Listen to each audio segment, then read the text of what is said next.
Pour ce deuxième épisode, notre invité est aranéologue entomologiste au Muséum d'histoire naturelle. L'une des deux seules personnes à exercer ce métier à La Réunion. Sa principale mission consiste à étudier les araignées. Il parcourt les forêts réunionnaises à la recherche de nouvelles espèces d'araignées. Les photographie et procède à des échantillonnages pour sa collection.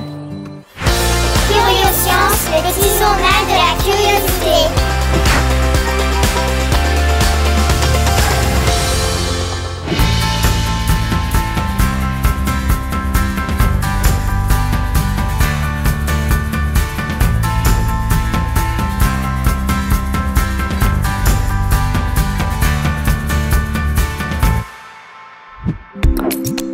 Qui êtes-vous et que faites-vous? Je suis Grégory Casanov et je suis aranéologue entomologiste du Muséum d'histoire naturelle de La Réunion. C'est quoi ce que vous préférez dans votre métier? Ce que j'aime dans mon métier, c'est le côté recherche qui est la base de mon métier d'aranéologue. Et après, il y a aussi le côté vulgarisation, contact avec le public, avec notamment les plus jeunes. Êtes-vous né à La Réunion? Ah oui, moi c'est un marmaille de La Réunion, un créole pure souche et une fierté de pouvoir échanger sur le monde totalement méconnu des araignées. Est-ce qu'il y a des araignées mortelles et dangereuses à La Réunion? Alors sous ta question, il y a plusieurs thématiques que j'aimerais aborder indépendamment. La thématique justement de dangerosité et la thématique mortelle. En gros, les gens associent plusieurs termes aux araignées. Araignée, venin, mortalité, mort, dangereux. Ce qu'il faut savoir, c'est que toutes les araignées produisent du venin, donc elles sont toutes venimeuses, mais toutes ne sont pas dangereuses pour nous parce que justement, le venin n'est pas forcément toxique pour nous. Et pour revenir à La Réunion, jusqu'à preuve du contraire, il n'y a pas d'araignée mortelle à La Réunion, ni de dangereuse. Les babouques peuvent avoir combien de petits dans la poche? Alors, les babouques, en fait, en moyenne, c'est une centaine de petits dans la poche. Ce qu'il faut bien comprendre, c'est que le nombre de petits dans la poche dépend des espèces. Tu vas avoir des petites espèces qui peuvent avoir dans la poche qu'une vingtaine de petits, des plus grosses espèces, un petit peu plus. Donc ça dépend, c'est très variable en fait. Combien y a-t-il d'araignées dans le monde et à La Réunion? Les dernières estimations, les derniers comptages au niveau mondial, il faut compter en gros 50 000 espèces d'araignées connues dans le monde.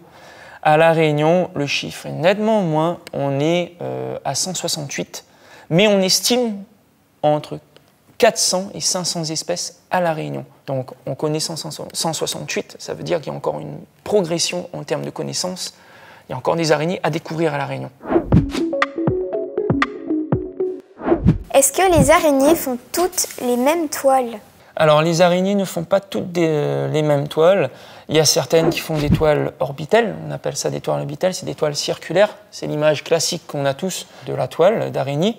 Maintenant, après, il y a d'autres araignées qui font des toiles un peu désordonnées. Ça va être surtout dans les infractuosités des rocheuses, dans les petits des recoins de murs et tout ça. Donc, c'est des fils qui sont dans tous les sens. Et l'araignée, elle va se poser et elle va attendre qu'il y ait une proie qui passe. On va avoir des araignées qui font des toiles en nappe.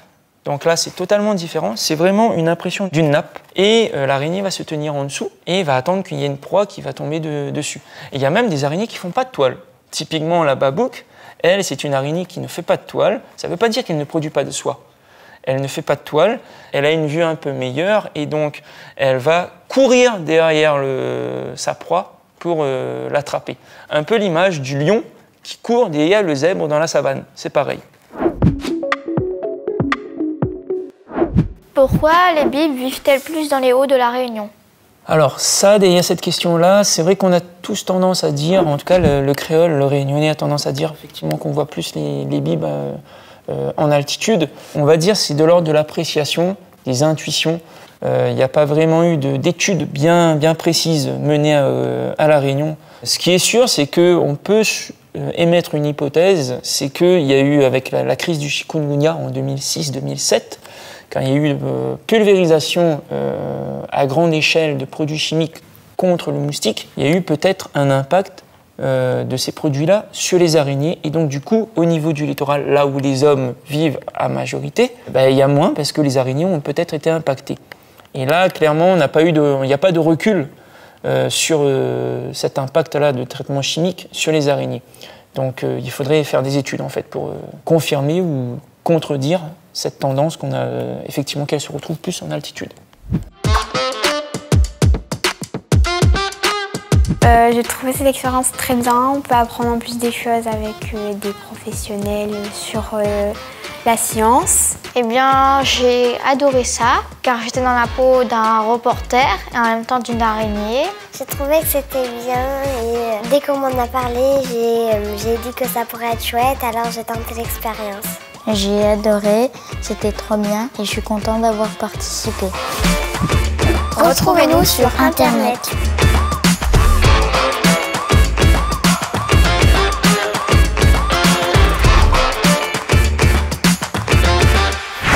Curiosciences, le petit journal de la curiosité.